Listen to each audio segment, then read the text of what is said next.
Hello everyone. I would say hello again. 16th 16 তারিখ এখন রাত আর রাদার বলবো সকাল 12:05 আমরা স্টার্ট করছি টুয়ার্ডস পুরী। ঠিক আমাদের যাত্রী সাথী স্করপিও যেরকম বলেছিলাম, ছেলে মেয়ে ভেতরে ঢুকে গেছে, তারা বসে আছে, আমরা স্টার্ট করবো গাড়িটাকে। এখানে রয়েছে তানিমা, মা এসছে আমাদের ছাড়তে। তো যেটা স্টার্ট দিস পার্টিকুলার জার্নি, আমরা জায়গায় জায়গায় ব্লগ করতে থাকবো। ডেফিনেটলি আজকের ব্লগের খুব ইম্পর্টেন্ট জিনিস হলো কোন রাস্তাতেই যাচ্ছি, কিভাবে যাচ্ছি, এবং কোথায় গিয়ে কী গুলি যেতে পারে। প্রথম যারা পুরীর দিকে যাচ্ছেন সেই জায়গাগুলো আমি খুব ট্রাই করব, যতটা পারি আমি হাইলাইট করে দেবো। Let's keep blogging on this and keep watching this entire video. Might be a bit long, but I'll try to be more informative. আমরা চিনার পার্ক থেকে স্টার্ট করলাম। এখন চিনার পার্ক হয়ে আমরা 1 নম্বর যাব। 1 নম্বর হয়ে আমরা বেলগড়ি এক্সপ্রেসওয়ে ধরে সোজা মুম্বাই এক্সপ্রেসওয়ে ধরবো এবং সেখান থেকে সোজা যেতে থাকবো খড়গপুর, কোলাঘাট হয়ে খড়গপুর হয়ে সেখান থেকে আমরা সোজা যেতে থাকবো। আমরা আপনাদেরকে দেখাতে থাকবো just maybe some disruption. As I said, first time blogging for this drive. এখন বাজে রাত 12:20। দেখতে পাচ্ছেন সামনের সব গাড়ি দৌড়চ্ছে, আমরা দৌড়চ্ছি না, কারণ আমাদের কাছে যথেষ্ট টাইম এবং আমরা আরাম করে ড্রাইভ করে যেতে পৌঁছতে চাই। ট্রাফিক মোটামুটি এখনও পর্যন্ত দেখছেন, হলদিরামের ব্রিজে উঠে গেলাম। সন্ধ্যেবেলা আর এখনোর মধ্যে কতটা ডিফারেন্স। সকালবেলা বেরোলে হয়তো ভোরবেলা বেরোলে একটু কম ট্রাফিক পাওয়া যায়, কিন্তু ইভেনচুয়ালি যত ভিড় হতে থাকে তত লোকজন উঠে পড়ে এবং রাস্তাঘাটে ভিড় শুরু হয়ে যায়। তো তাই জন্য নর্মালি আমি রাত্রে ড্রাইভ করি। Not all the places, total depend করে। কখনো আমরা যখন দার্জিলিংয়ের দিকে যাই চেষ্টা করি কলকাতার এয়ারপোর্টটা ছাড়িয়ে যেতে বাই 5:30। তাতে আমাদের সুবিধে হয় যেটা যে অফিসের যে জ্যামটা হয় সেটাতে আটকে যাই না। তবে এখন আপনারা দেখতে পাচ্ছেন সামনে বেশ কিছু লরি, যেগুলো মোস্টলি নিউ টাউন থেকে গিয়ে হাইওয়েতে পড়বে, but most of the lorry চলে যায় টুয়ার্ডস দিল্লি রোড। সো এই মুহূর্তে আমাদের খুব প্রবলেম হবে না। আমাদের প্রবলেম হবে ধুলাগড়ে গিয়ে কিছুটা হয়তো লরির জন্য। আমাদের ফাস্ট ট্যাগ থাকলেও মোটামুটি অনেক জায়গায় জ্যাম হয়। দেখা যাক ফাস্ট ট্যাগে আমাদের কোনো সুবিধা, মানে আমরা যদি জ্যামটা না পাই তাহলে আমাদের জন্য সুবিধা হয়। আর আপনাদের সবাইকে বলতে চাই, সবাই ভালোভাবে ড্রাইভ করবেন, সেফলি ড্রাইভ করুন। যখন লেন চেঞ্জ করবেন নজর করে, খুব নজর করে যে পেছনের গাড়িটা আসছে এবং সে মোটামুটি কীরকম স্পিডে আসছে সেটা খুব ইম্পর্টেন্ট। তা নাহলে সে ব্রেক করতে পারলো কি পারলো না, এটা খুব ইম্পর্টেন্ট জিনিস। যাই হোক, আমি এরপরে আস্তে আস্তে একটু টাইম ল্যাপস চালাবো হয়তো, কারণ এরমভাবে খুব বোরিং লাগে আমার নিজের দেখতে অন্য ভিডিও। যাচ্ছি তো যাচ্ছি। তো আমরা আবার যখন হাইওয়েতে পড়ে যাব, আমরা সেখান থেকে হাইওয়ে থেকেই আমি ব্লগিং দেখিয়ে দেবো যে কোথা দিয়ে আমরা অ্যাকচুয়ালি ঢুকছি এবং তাতে কী সুবিধে হচ্ছে, কোন দিকটা দিয়ে আমরা যে দক্ষিণেশ্বর দিয়ে বেরোবো, কোন দিকটা গেলে আমরা চলে যাবো টুয়ার্ডস দিল্লি রোড, আর কোন দিকটা দিয়ে আমরা এবারে যখন যাচ্ছি বম্বে রোড সেই দিকে ঢোকা যাবে। তো এখনও আমি পুরোনো নামই বলছি, দিল্লি রোড আর বম্বে রোড, তো it is NH6 and all, NH34, NH6। আমরা এখান থেকে 2.5 নম্বর গেটের দিকে ঘুরে গেলাম, হলিডে ইন এক্সপ্রেসকে বাঁ দিকে রেখে সোজা বেরিয়ে গেলাম। এটা একটা শর্টকাট, তো কখনো কখনো এটাও বেশ জ্যাম থাকে। আমরা আবার তাহলে পরের শ্যুটটা আবার আমরা করবো যখন আমরা হাইওয়ের সামনে থাকবো। আমরা এই মুহূর্তে রয়েছি ঠিক যেখান থেকে দুটো রাস্তা ভাগ হয়ে যায়, তার মানে বেলগড়ি এক্সপ্রেসওয়ে দিয়ে এসে আমরা দক্ষিণেশ্বর পার হয়ে বা বালি ব্রিজ দিয়ে এসে যেখানে আমরা এসে হাইওয়েতে পড়ছি ঠিক সেই জায়গাটাতে আমরা যদি সোজা চলে যাই এদিক থেকে রাইট সাইড নিয়ে, তাহলে চলে যাব আমরা বেনারসের দিকে বা দিল্লির দিকে। আমরা নিয়ে নিলাম লেফট সাইড, এইটা চলে যাচ্ছে উড়িষ্যা হয়ে পুরো অন্ধ্রপ্রদেশ অ্যান্ড ওই সাইডটাতে যেদিক ওইদিকে যদি যেতে হয় তাহলে আমাদের এই দিক দিয়ে যেতে হবে। তাহলে এই দিক দিয়ে পড়বে আমাদের খড়গপুর, ওই দিক দিয়ে পড়বে আমাদের Asansol Durgapur. Just to show you exactly কোন রাস্তাটা দিয়ে ঢুকবেন। এখানে একটা আরেকটুখানি সামনে গিয়ে একটা ছোট্ট ট্রাফিক মার্জার আছে, আপনারা দেখতে পাচ্ছেন। নাম্বার অফ লরিজ এখন কোয়াইট হাই, কারণ এখন বাজে রাত 12:48, মানে 12:50। তো এখন এই মুহূর্তে একটু লরি চলবে, এমনি অসুবিধা নেই। শুধু একটাই ব্যাপার, আমাদের ম্যাক্স টু ম্যাক্স একটা জায়গায় আটকাতে পারি, সেটা হলো ধুলাগড় টোল প্লাজা। সেই ধুলাগড় টোল প্লাজার থেকে যদি আমরা তাড়াতাড়ি বেরিয়ে যেতে পারি তাহলে আমাদের সেরকম প্রবলেম হওয়ার কথা নয়। আর আবার আপনাদের বলছি, লেন মেনটেন করে চালান। আমি বলছি না বা আপনাদের ড্রাইভিং লেসন দিচ্ছি না, আমি যেভাবে চালাই সেটা আপনাকে বলতে চাই।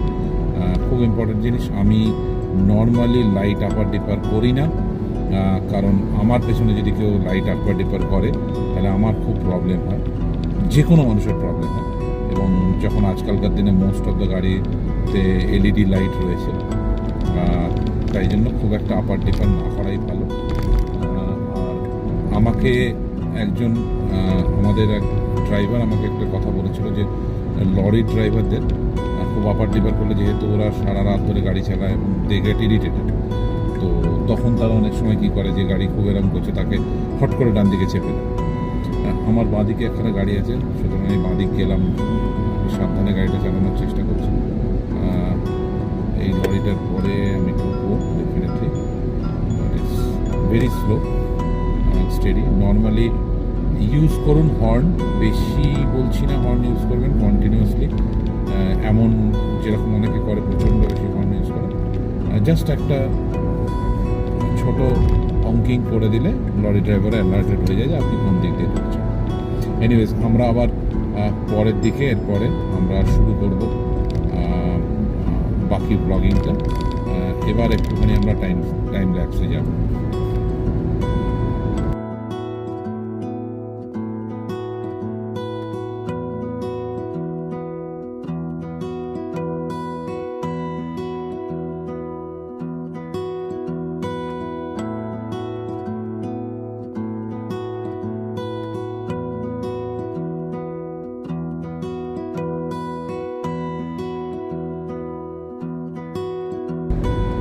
এই সময় আসলে এই রাস্তাগুলো যদি দেখেন, আমি যারা এই রাস্তা দিয়ে চালায়, আমরা প্রায় অনেকখানি এসে গেছি, উলুবেড়িয়ার প্রায় কাছাকাছি আছে, তারা বুঝতে পারবে আমি কেন নাইট ড্রাইভের কথা বলছিলাম।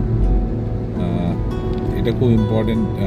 উলুবেড়িয়া আরেকটুখানি যেতে হবে দাদা, বাট এই এরিয়াগুলো দিয়ে যারা মোটামুটি ড্রাইভ করে যায় সবাই জানে এখানে কি অবস্থা হয় ট্রাফিকের দিনের বেলার দিকে। এবার আজ রাত্রিবেলা আমি just flying out, I won't say flying out, মানে আমি যথেষ্ট সঠিক স্পিডে এই মুহূর্তে আমি 80তেই রয়েছি। আমি মোটামুটি 80 স্পিডেই কন্টিনিউয়াসলি চালিয়ে যাচ্ছি। ক্রুজে রেখে দিয়েছিলাম গাড়িটাকে এতক্ষণ। আমরা আপনাদের সামনে মানে কিছু টাইম ধরে আমরা এই সময় মোটামুটি যখন আমরা ভিডিও রেকর্ডিং করছি তখন আমরা বন্ধ করে দিচ্ছি গানগুলো, তা নাহলে তো কপিরাইট খেয়ে যাবে। আমাদের গাড়িতে ছেলে আর মেয়ে দুজনে মিলেই নানান রকম গান শুনছি, চলছে থ্রু অ্যান্ড্রয়েড অটো অ্যান্ড, কিন্তু গানগুলো আপাতত আমরা আমাদের জনকে শোনাতে পারছি না। তো আমরা কিছু এনসিএস মিউজিক পরের দিকে চালাবো। ফর নাও জাস্ট বোঝানোর জন্য যে এই রাস্তাটাই যতখানি এসছি, যতখানি টাইমে মোটামুটি আসলাম, আমরা ধরে নিলাম আমরা 12:20 নাগাদ, 12:18 এরকম একটা কোনো টাইমে আমরা স্টার্ট করেছি। তারপর আমরা যদি দেখি সবে বাজে 1:20, 1 ঘন্টা হয়ে গেছে, লিটল বিট মোর দেন 1 ঘন্টা, বাট আমরা অনেকখানি চলে এসেছি। এটা হলো সুবিধে নাইট ড্রাইভের, যে দাঁড়াতে হয় না, বারবার ব্রেক মারতে হয় না, গিয়ার চেঞ্জ করতে হয় না। এটা অটোমেটিক না, এটা ম্যানুয়াল। ইভেন আমাদের যে অটোমেটিকটা আছে সেটাতেও কিন্তু বারবার ব্রেক করে আবার অ্যাক্সিলারেট করতে একটু ইরিটেশন লাগে যখন একটুখানি বড় আমরা ড্রাইভে যাই। বাসটা কন্টিনিউয়াসলি সামনে দিয়ে যাচ্ছে, হয়তো ভিউটা পরিষ্কার হচ্ছে না, বাট দেখতে পাচ্ছেন প্রচুর লরি, প্রতিটা লেনে প্রায় লরি আছে। সেই জায়গা থেকে আপনাদেরকে বোঝাতে চাই। আচ্ছা, আরেকটা জিনিস যেটা আমার হঠাৎ করে মাথায় এলো, ট্রলার টাইপের যে বড় লরিগুলো হয়, নট যেগুলো গাড়ি ক্যারি করে, বাট নর্মাল ট্রলার টাইপের যে লরিগুলো হয়, সেগুলোর একটা অদ্ভুত অভ্যেস আছে। তারা যখন বাঁদিকে ঢোকে, তারা তখন কিন্তু স্লোলি বাঁদিকে ঢোকে না, তারা কিন্তু হঠাৎ করে বাঁদিক কাটাবে। ওরা দেখে নেবে, অনেক আগে থেকেই ওরা দেখে নেবে, কিন্তু এই জিনিসটা আমরা এজ এ ড্রাইভার আমাদের মাথায় রাখাটা খুব ইম্পর্টেন্ট। তাতে আমরা কোনো ট্রলারকে দূর থেকে দেখলে, এটা আমি অন্তত করি, আমি একবার অন্তত হংকিং করি, মানে হর্নটা বাজাই, যাতে ওকে জানান দিয়ে দিই যে আমি তোমার বাঁ দিক বা ডান দিক দিয়ে আসছি। কারণ ওদের এটা ঠিক আমি জানি না, কেউ যদি জানেন কমেন্ট সেকশনে লিখে দিতে পারেন কেন আমি কোনো ট্রলারকেই দেখিনি আস্তে আস্তে বাঁ দিক দিতে। বলতে বলতে এই যে বাঁ দিকে যে দেখছেন, এই ট্রলারের কথা বলছি, এরা আমি জানি না কখনো আমি দেখতে পারবো, বা এই যে কেমিক্যাল ক্যারি করছে, এইচপি গ্যাস আর সামথিং, এরা যখনই বাঁ দিক বা ডান দিক নেবে, এরা সাডেন ডান দিক বা বাঁ দিক নেয়, মানে সাডেন মানে এরা ফুল স্লোলি লেন চেঞ্জ করে না, এরা হঠাৎ করে স্টিয়ারিংটা ঘুরিয়ে করে। নিশ্চয়ই কোনো কারণ আছে, প্রতিটা ড্রাইভারই এক ভুল করতে পারে বলে আমার মনে হয় না, কিন্তু এটা আমার অবজারভেশন। কেউ যদি জানেন প্লিজ কমেন্ট সেকশনে লিখবেন, আর একটুখানি সাবধান থাকবেন এই ট্রলারগুলো থেকে মোস্টলি।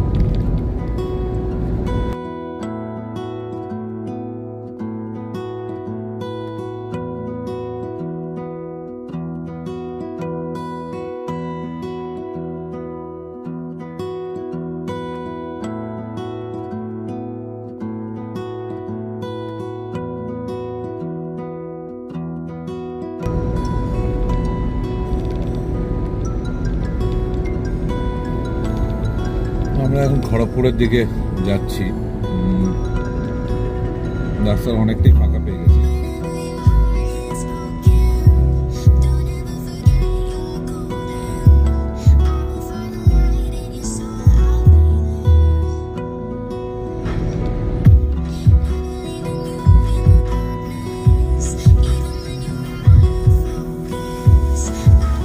আমরা মাঝখানে একটা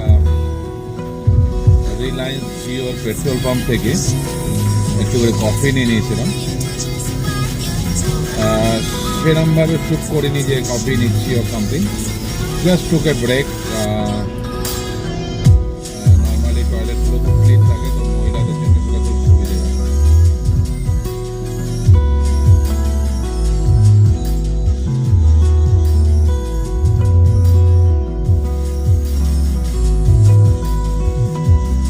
এই যে গাড়িটাকে দেখলেন, এই আমাকে সেকেন্ড টাইম বেরোলো, প্রচণ্ড জোরে যাচ্ছে, তাই জন্য যত জোরে যাবে তত বেশি ব্রেক নিতে হবে।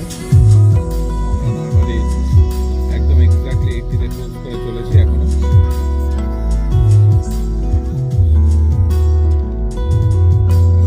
জানি না দেখতে পাচ্ছেন কিনা, ক্যামেরা ক্যাচ করতে পারছে না, পারার কথা। সামনে দেখবেন একটা অ্যাম্বুলেন্স যাচ্ছে, এটা কিন্তু হাইওয়ের অ্যাম্বুলেন্স, এবং এটা নর্মালি কিছু দূরে অল্প কিছুক্ষণ গেলেই আপনি দেখতে পাবেন একটা করে ambulance both the sides, they travel around in case anything they find in road, then they help.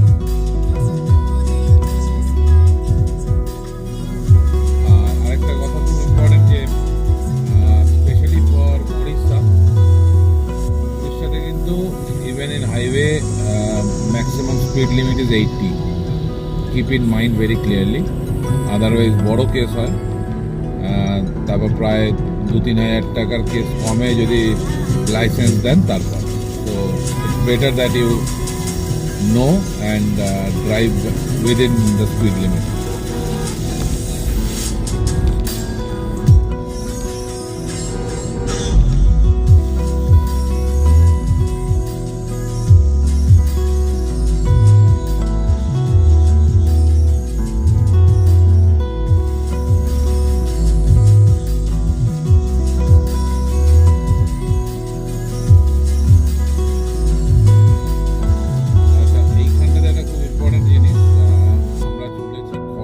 Basically লেখা থাকবে একটা জায়গায় অদ্ভুতভাবে খড়গপুর, এই ব্রিজটার ঠিক পরেই আসবে জায়গাটা। হঠাৎ করে নতুন যদি কেউ এই রুট দিয়ে যান তখন তার হঠাৎ করে মনে হতে পারে যে maybe we need to take the left, বাঁদিক নিলে বোধহয় আমরা খড়গপুরে যাব, কিন্তু ওটা অ্যাকচুয়ালি খড়গপুর সিটির দিকে চলে যাচ্ছে। গুগল ম্যাপেও একটুখানি কনফিউশন ক্রিয়েট করে। বাট আপনাদেরকে আমি জাস্ট দেখিয়ে দিতে চাই, এই ব্রিজটার পর যখন আপনারা অ্যাপ্রোচ করছেন লেফট সাইডে বোর্ড দেখতে পাবেন। সেই বোর্ডগুলোকে দেখে একটু কনফিউজ যদি না হয়ে যান তাহলে বেটার হলো সোজা যেতে থাকবেন। কারণ আপনি যদি দেখেন সামনে যে বোর্ডটা রয়েছে, প্রথম যে বোর্ডটা রয়েছে সেটাতে দেখানো রয়েছে খড়গপুর লেফট সাইড। অ্যাকচুয়ালি ভুল না, খড়গপুর যেটা লেফট সাইড দেখাচ্ছে সেটা কিন্তু খড়গপুর সিটির দিকে যাচ্ছে, কিন্তু আমরা তো আর খড়গপুর সিটির দিকে যাব না। সুতরাং আমরা সোজা চলে গেলে বাঁদিক দিয়ে যে রাস্তাটা উঠে গেল ওইটা খড়গপুর সিটিতে গেল। আমি প্রথমবার যখন এসেছিলাম আমার মনে আছে আমরা ওই দিক দিয়ে ঢুকে একখানে আবার আমাকে ইউটার্ন মেরে অন্য রাস্তা দিয়ে বেরিয়ে আসতে হয়েছিল। অ্যান্ড একটা ওভারব্রিজ দেখতে পাচ্ছেন হয়তো সামনে, এই ওভারব্রিজটার সাইড দিয়ে এখান থেকে একটা রাইট টার্ন নেওয়ার একটা জায়গা আছে, কাট আউট রয়েছে বেসিক্যালি। এই কাট আউট দিয়ে এই যে সামনে কাট আউটটা দেখতে পাচ্ছেন ডান দিকে, এটা দিয়ে সোজা ডান দিকে চলে গেলে আপনারা ঝাড়গ্রামে চলে যেতে পারবেন। এই জায়গাটাতে প্রচুর লরির ভিড় থাকে। এরপরে এর একটু পরেই একটা রোড শুরু হবে যেটা হলো পুরোটাই সিমেন্ট দিয়ে বাঁধানো, হয়তোবা ঠিক করে দিয়েছে, হয়তোবা অভিজ্ঞতা আছে তাই জন্য মনে আছে। ওই সিমেন্ট বাঁধানোর রোডতে যাওয়ার 100-200 কিলোমিটার কি 300 মিটার যাওয়ার পরেই একখানা অদ্ভুত খারাপ জায়গা আছে যেখানে একটা বোঝা যায় না রাত্রিবেলা, ইভেন সকালবেলা বোঝা যায় না, এমন একটা গাড্ডা হয়ে থাকে যে সেই গাড্ডাটার জন্য এই শুরু হয়ে গেল এই রোডটা। গাড্ডাটা খুব সাবধানে বেরোতে হয়, নাহলে গাড়িতে খুব জোর ধাক্কা খায়। তো এটাও আপনাদের মনে করে দিলাম, এই রোডটা খুব ভালো, খুব রাত্রিবেলাতে একদম ফাঁকা থাকে, সুতরাং কোনো টেনশনের ব্যাপার নেই, কিন্তু রোডটা সেফ, কোনো টেনশন নেই। এগেন এরপরে যখন আমরা পেরোবো, এখন অনেকটা দেরি আছে, তারপর আমরা উড়িষ্যার বর্ডারে থাকবো, তখন আমাদের আবার দেখাবো। জাস্ট আপনাদের এই মেন ডিভিশনটা দেখাতে চাইছিলাম, কোথা দিয়ে ডিভাইড হয়ে গেছে এবং কোন দিক দিয়ে যাবেন। বালেশ্বর ভুবনেশ্বর দেখাচ্ছে 318 কিলোমিটার।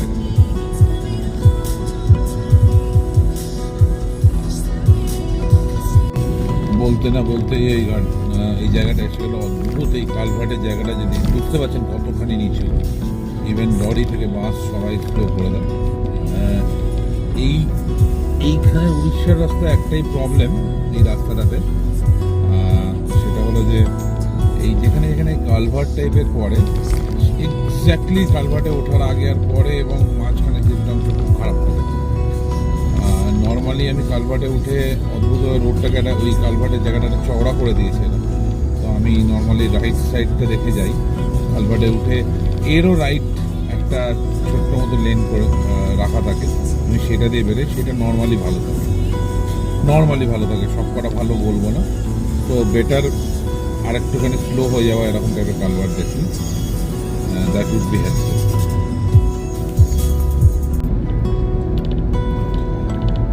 আমরা এবার উড়িষ্যা বর্ডারে অ্যাপ্রোচ করছি। টাইম হয়েছে 3:40, মর্নিং 3:40 AM।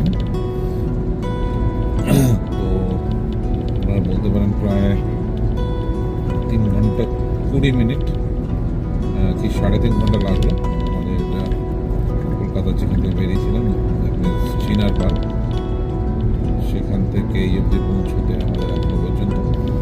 এরপরে আরও অ্যারাউন্ড 250 থেকে 300 কিলোমিটারের কাছে, অ্যারাউন্ড 300 কিলোমিটার ধরতে পারে বাকি রয়েছে। টাইমটা লাগবে আপনাদের সামনে যেটা দেখতেই পাবেন, আমরা চলছি, আপনাদের দেখানোর চেষ্টা করছি। এটা আরেকটা টোল প্লাজা। এই টোল প্লাজাটা আগে ছিল না, আগে মানে অনেকদিন আগের কথা বলছি, ডেফিনেটলি ছিল না, কারণ তখন মোস্টলি শুধু লরিদের থেকেই টোলটা নেওয়া হতো এবং নর্মাল গাড়িকে ছেড়ে দেওয়া হতো। আর এই জায়গাটা প্রচণ্ডভাবে লরির জ্যাম থাকতো, যেহেতু এটা স্টেট টু স্টেট বর্ডার। সেইখান থেকে দাঁড়িয়ে এখন ভ্যাট আসার পর থেকে এরা মানে এইরকমভাবে যে বেরিয়ে যাই খুবই ভালো লাগে।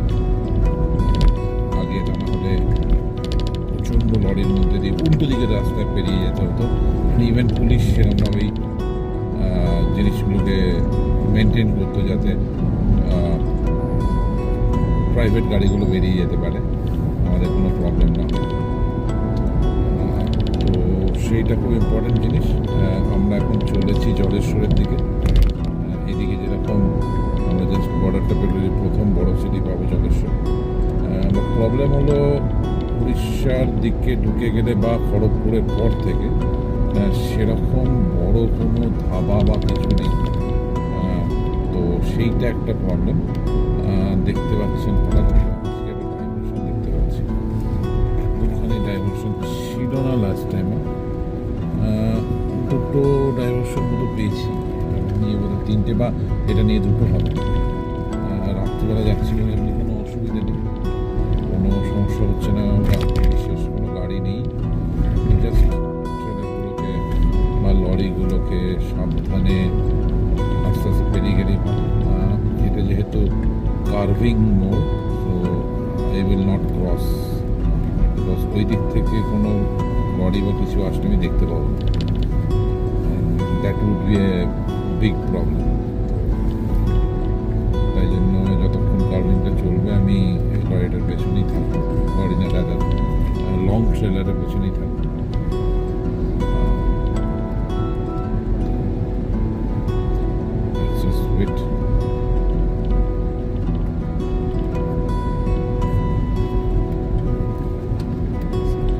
আমি মিনিমাম এইটুকুনি মেনটেন করি ডিস্টেন্স।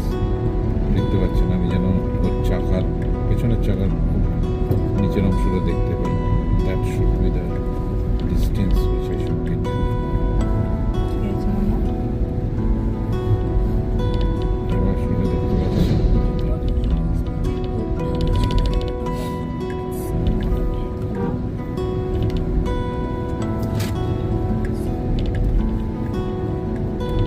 আমার মেয়ে এখন USB পোর্ট থেকে চার্জ করতে পারছে না। আপনি দেখলেন ট্রেলারটা কিরকম চেষ্টা করবো, সুতরাং আমি ওকে চেষ্টা করতে দেবো। আমি এক্ষুনি ট্রাই করবো নট টু ডু ইট। ওর 16 বা 18খানা চাকা যখন ব্রেক করবে, আমার 4টে চাকা ততখানি ব্রেক নাও করতে পারে, সুতরাং সেটা মাথায় রেখে চালানোটাই ভালো।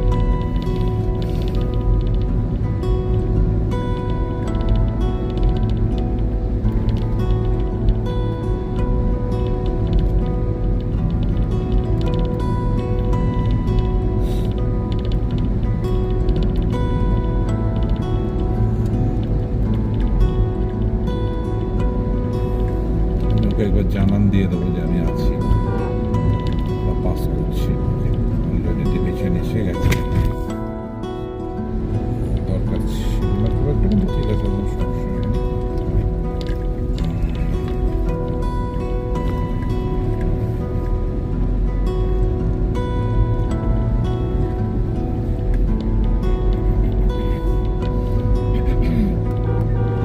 চড়াতে বসে এখন জানিয়ে দেবে আমাদের বাদিক দিয়ে পাস করছে। নট অলওয়েজ, বাট যখন কোনো নর্মাল লরি খুব বেশি নড়াচড়া করছে, লেন করছে বা স্পিডটা খুব বেশি, তখন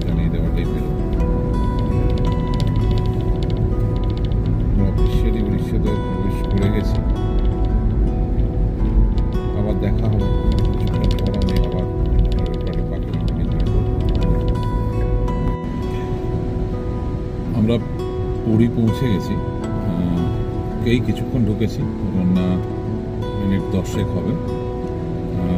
আমরা রাস্তায় আমি অনেকগুলো ব্রেক নিয়েছিলাম, যেরকম আপনাদের আমার লং ড্রাইভ টিপস ভিডিওটাতে বলেছিলাম।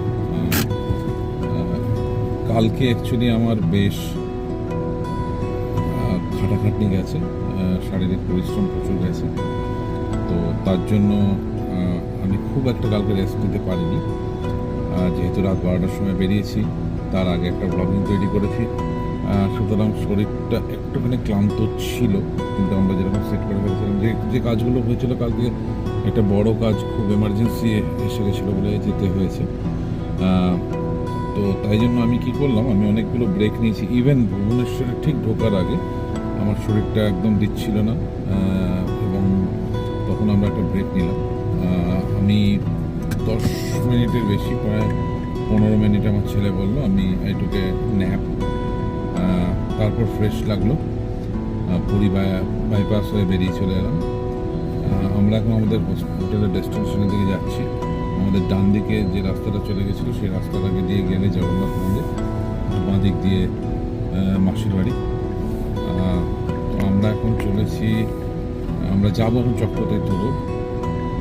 আপাতত এই রাস্তাটা দিয়ে গিয়ে আমরা বিচে যাওয়ার যে মেন রাস্তা, সর্বোদ্দারের যে মেন রাস্তা, তার আগে থেকে বাঁ দিকে ঢুকে যাব চক্রতীর্থ রোডে। আমরা হোটেলে উঠবো, আগে ব্রেকফাস্ট অ্যান্ড সব কিছু করে নেব, তারপর হয়তো আমরা বেরোতে পারি। লাঞ্চের জন্য একটা সুন্দর ডেস্টিনেশন আছে আমাদের, কিন্তু দেখি লাঞ্চ একটু লেটই হবে হয়তো আমাদের করতে। এবং মেন কথাটা হলো সেটা একটু বিচের ধারে বসে লাঞ্চ করা হয়েছে, দেখাবো নিশ্চয়ই। নামটাও বলবো কী করে যাবেন, গাড়ি নিয়ে স্পেশালি। গাড়ি না নিয়ে এলেও যাওয়া যায়, কিন্তু নর্মালি একটা গাড়ি বুক করতে হবে আপনাদেরকে, এবং এটার সাথে কোনারকটাও করে নেওয়া যায়। সুতরাং এটা অ্যাজ এ সিঙ্গেল প্যাকেজ একটা হাফ এ ডে ট্রিপ মতো ধরে নিতে পারেন সন্ধ্যেবেলার আগে। এবং অসম্ভব সুন্দর সিনিক বিউটি রাস্তাটা দিয়ে যাওয়ার সময়, সেগুলো নিয়েও আমরা দেখাবো এবং কথা বলবো। আপাতত আপনারা যেখানে দেখতে পাচ্ছেন, এই সামনে একটুখানি সামনে এগিয়ে গিয়ে বাঁ দিকে ঢুকে গেলে সামনে যে ক্রসিংটা দেখা যাচ্ছে, এই ক্রসিংটা থেকে বাঁ দিকে ঢুকে গেলেই পুরী স্টেশন। সেখান থেকে মোস্টলি গাড়িগুলো বেরিয়ে এসে এরপরে সোজা চলে যায়। এইটা একটা এই জায়গাটাতে এখন আমরা পেরোচ্ছি। আমরা হোটেলে মিনিট 5-10 মধ্যেই পৌঁছে যাবো। এখানে পুরীতে এমনি উড়িষ্যাতে খুব খারাপ ড্রাইভিং নয়, 4 wheeler driving is very good. সেখানে আমরা হয়তো একটুখানি মনে হয় আমি হয়তো একটু বেশি র্যাশ ড্রাইভিং করছি। কিন্তু এখানে একটা প্রবলেম হলো, পুরীর ভেতরে স্পেসিফিক্যালি এখানে লোকে 2 হুইলার জায়গা ছাড়তে চায় না, 2 হুইলার আর 3 হুইলার, সো একটু সাবধানে চালাতে হবে। আমরা এখন একদম মেন মোড়ে চলে এসেছি। জায়গাটাকে অনেকে ওই SBI মোড়ও বলে। এখানে একটা SBI ব্যাংক ছিল। এই ডান দিক দিয়ে চলে গেল মেন পুরী সি বিচ। আমরা গেলাম বাঁ দিক দিয়ে চক্রতীর্থ রোড। এখান থেকে একটুখানি এগিয়ে এইখান দিয়ে ডান দিক দিয়ে চলে গেলে আপনারা যেতে পারবেন যে জমিনদার বলে যে হোটেলটি আছে, খুব সুন্দর হোটেল, সেটাতে যেতে পারবেন। আর আরেকটা হলো যেটা খুব ইম্পর্টেন্ট, সবাই হয়তো জানে না কিন্তু খুবই ভালো প্রপার্টি, সেটা হলো OTDCর পুরীর যে প্রপার্টিটা একদম বিচের কাছে এবং নীলাদ্রি বিচের কাছে। আমরা এবারে যে হোটেলটা নিয়েছি সেটা নীলাদ্রি বিচের কাছে। এই বিচটা খুব বেশি দিন তৈরি হয়নি, খুব পরিষ্কার বিচ, এবং এখন খুব এই দিকের হোটেলগুলোর দামটাও বেশ বেড়ে গেছে এই বিচটার জন্য বলতে পারেন। আমরা অলমোস্ট পৌঁছে গেছি, আমাদের হোটেলটার ডান দিকেই পড়বে। আমরা এবারে যে হোটেলটাতে থাকছি সেই হোটেলটার নাম হলো ভিব্রেন্স, এবং আমরা এটা আগোড়া থেকে নিয়েছি। সেই আমি এক্স্যাক্ট লোকেশনটা জানি না, কিন্তু হ্যাঁ আমি জানি এই জায়গাটাতে আমরা হোটেলে এসে গেছি। এবার আমরা হোটেলে ঢুকবো। ডান দিকে বাঁদিকে চাণক্য বিএনআর, ঠিক তার উল্টো দিকেই ওয়েবরেন্স। এই হোটেলের এন্ট্রেন্স আপনারা দেখতে পাচ্ছেন, ওয়েবরেন্স বলে একটি বোর্ড করা রয়েছে, সামনে দিয়ে একটি গাড়ি, এবং বেরিয়ে যেতে পারবো হোপফুলি। ইয়েস, আমরা এই এন্ট্রেন্সে ঢুকছি এবং এইখানেই গাড়ির পার্কিং। সম্ভবত আমরা এখানে গাড়িটা পার্ক করে দেবো। এবং আপনারা এই হোটেলটাকে, আমি হোটেলের রিভিউ করতেই ভিডিওটা করিনি, আমি জাস্ট বললাম কারণ আমরা 4 জনে এসেছি, একটি রুম নিয়েছি যার মধ্যে 2টি কিং বেড রয়েছে। তো তাই জন্য আমরা এই হোটেলটা প্রেফার করেছি। আর এই হোটেলটা প্রেফার করার পেছনে আরও একটা কারণ হলো, এর নিচে খুব বড় একটা ফুড কোর্ট আছে, যেখানে নানান জায়গায় নানান রকম সাউথ ইন্ডিয়ান, নর্থ ইন্ডিয়ান সব রকম খাবার পাওয়া। এনিওয়েজ, আমরা পৌঁছে গেছি ডেস্টিনেশন। থ্যাংক ইউ এখনও পর্যন্ত দেখানোর জন্য। হয় আমরা এই অবধি শেষ করব, জাস্ট জার্নি, তারপর আমরা হয়তো আজকে পুরীতে যেখানে যেখানে ঘুরবো সেই অনুযায়ী ব্লগিং করতে পারি। দেখা হবে আবার।